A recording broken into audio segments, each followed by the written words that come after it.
Hey guys, Mrs. Jacobs here again, and this is the reading for lesson 7 of our one and only Ivan book study. This reading covers pages 139 through 170, and make sure when you finish listening to the reading that you hop onto Google Classroom and do your assignments there. All right, here we go. Back in those days, the Big Top Mall was smaller. It had a pony ride, a wooden train that bustled around the parking lot, a few bedraggled parrots, and a surly spider monkey. But when Mac brought me, a baby gorilla dressed in a crisp tuxedo, to the mall, everything changed. People came from far and wide to have their pictures taken with me. They brought me blocks and a toy guitar. They held me in their laps. Once I even held a baby in mine. She was small and slippery. Bubbles flowed from her lips. She squeezed my fingers. Her rear was puffy with padding. Her legs bowed like bent twigs. I made a face. She made a face. I grunted. She grunted. I was so afraid she would fall that I squeezed her tightly and her mother yanked her away. I wonder if my mother ever worried about dropping us. We always held on, but that's easier to do when your mother is furry. Human babies are an ugly lot, but their eyes are like our babies' eyes, too big for their faces and for the world. One day, after many weeks of loud talking, Helen packed a bag and slammed the front door and never came back. I don't know why. I never know the why of humans. That night, I slept with Mac in his bed. My old nests were woven of leaves and sticks and shaped like his bathtub, cool green cocoons. Mac's bed, like mine, was flat, hot, without sticks or stars. Still, he made a sleeping sound like the rumble my father used to make when all was well, a sound from deep inside his belly. Mac grew sullen, and I grew bigger. I became what I was meant to be, too large for chairs, too strong for hugs, too big for human life. I tried to stay calm, to move with dignity. I did my best to eat daintily, but human ways are hard to learn, especially when you're not a human. When I saw my new domain, I was thrilled, and who wouldn't have been? It had no furniture to break, no glasses to smash, no toilets to drop Mac's keys into. It even had a tire swing. I was relieved to have my own place. Somehow, I didn't realize I'd be here quite so long. Now I drink Pepsi, eat old apples, and watch reruns on TV. But many days I forget what I'm supposed to be. Am I a human? Am I a gorilla? Humans have so many words, more than they truly need. Still, they have no name for what I am. Ruby is finally asleep. I watch her chest rise and fall. Bob, too, is snoring. But my mind is still racing. For perhaps the first time ever, I've been remembering. It's an odd story to remember, I have to admit. My story has a strange shape, a stunted beginning, an endless middle. I count all the days I've lived with humans. Gorillas count as well as anyone, although it's not a particularly useful skill to have in the wild. I've forgotten so many things, and yet I always know precisely how many days I've been in my domain. I take one of the magic markers Julia gave me. I make an X, a small one, on my painted jungle wall. I make more X's and more. I make an X for every day of my life with humans. My marks look like this. The rest of the night, I mark the days, and when I am done, my wall looks like this.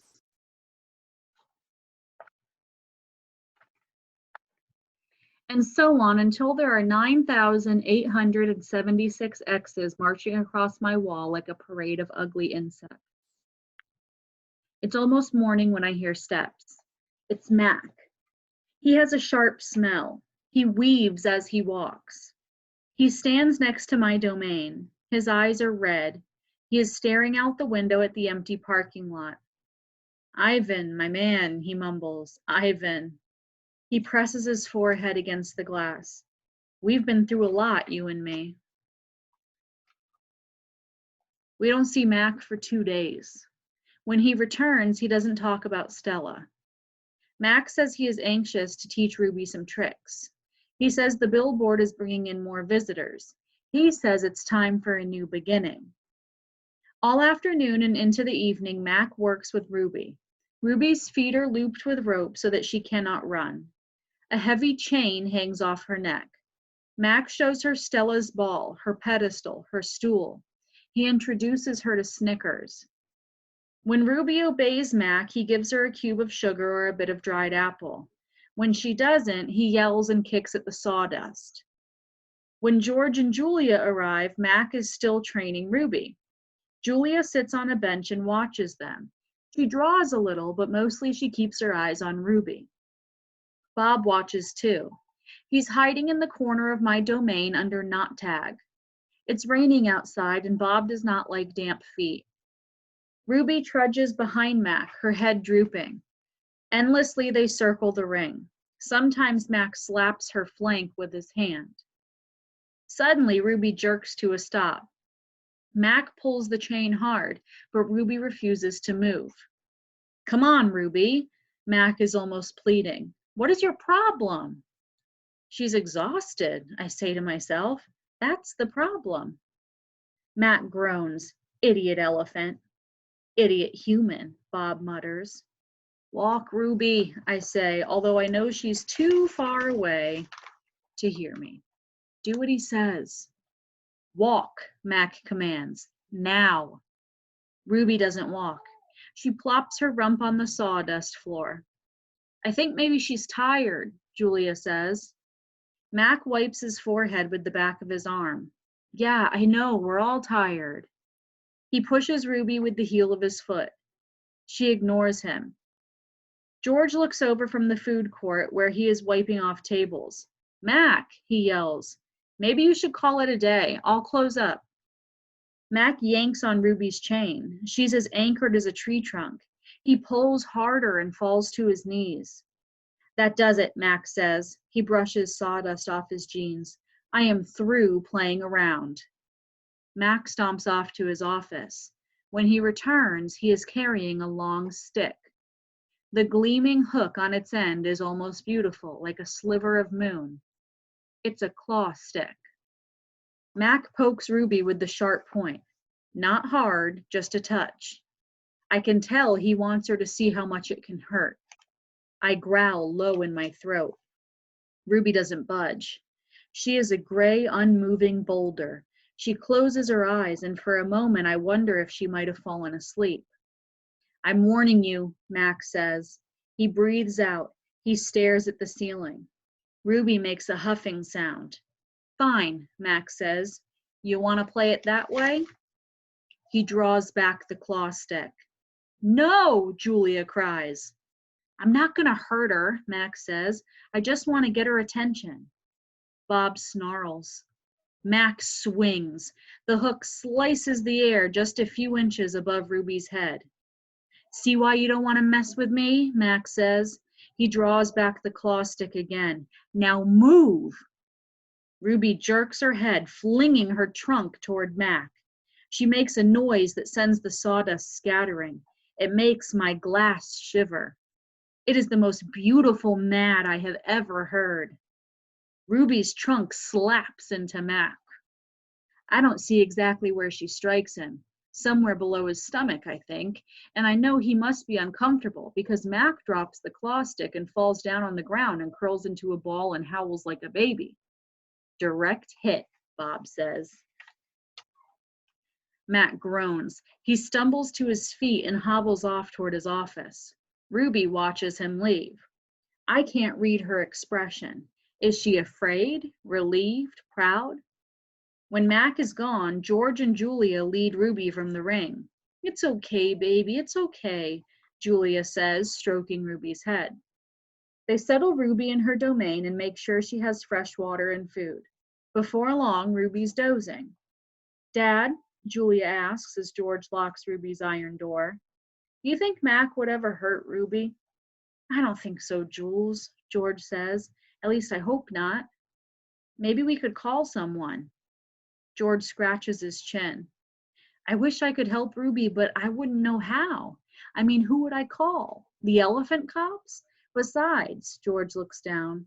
I need this job, Jules. We need this job. Your mom, the doctor bills.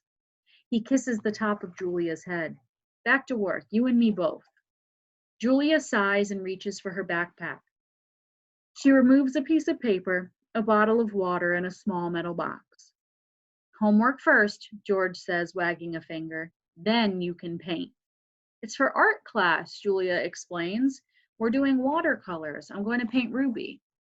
George smiles. All right, then, just don't forget your spelling. Dad, Julia asks again, did you see Mac's face when Ruby hit him? George nods. Yes, he says solemnly. I did. He shakes his head. Poor Mac.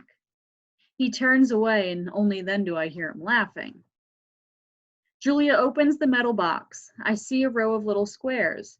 Green, blue, red, black, yellow, purple, orange. The colors seem to glow. She pulls out a brush with a thin tuft of a tail at its end. She dips the brush in water and wets the paper, then taps at the red square. When the brush meets the damp paper, pink petals of color unfurl like morning flowers. I can't take my eyes off that magical brush. For a moment, I'm not thinking about Ruby and Mac and the claw stick and Stella. Almost. Julia touches red again, then blue, and there suddenly is the purple of a ripe grape. She touches the blue and her paper turns to summer sky, black and white, and now I see that she is painting a picture of Ruby. I can make out her floppy ears, her thick legs. Julia stops painting. She takes a few steps back, hands on her hips, gazing at her work. She scowls. It's not right, she says. She glances over her shoulder at me. I try to look encouraging. Julia starts to crumple up the paper, then reconsiders. Instead, she slides it into my cage at the spot where my glass is broken. There you go, she says. A Julia original. That'll be worth millions someday. Gingerly, I pick up the paper. I do not eat a single bite of it. Oh, hey, I almost forgot. Julia runs to her backpack. She pulls out 3 plastic jars, one yellow, one blue, one red. She opens the jars, and an odd, not food smell hits my nose. Julia pushes the jars one by one through the opening. Then she slides some paper through. These are called finger paints, she says. My aunt gave them to me, but really I'm too old for finger painting. I stick a finger into the red jar. The paint is thick as mud. It's cool and smooth like bananas underfoot. I pop my finger into my mouth. It's not exactly ripe mango, but it's not bad. Julia laughs. You don't eat it, you paint with it. She grabs a piece of paper and presses her finger on it. See, like this. I place my finger on a piece of paper. I lift it and a red mark is there. I get a bigger glob from the pot and slap my hand down on the page. When I pull my hand off the paper, its red twin stays behind. This isn't like the ghostly handprints on my glass, the ones my visitors leave behind. This handprint can't be so easily wiped away. I lie awake, peeling dried red paint off my fingertips. Bob, who accidentally walked on one of my paintings, is licking his red paws. Every so often, I glance over at the empty ring. The claw stick glints in the moonlight.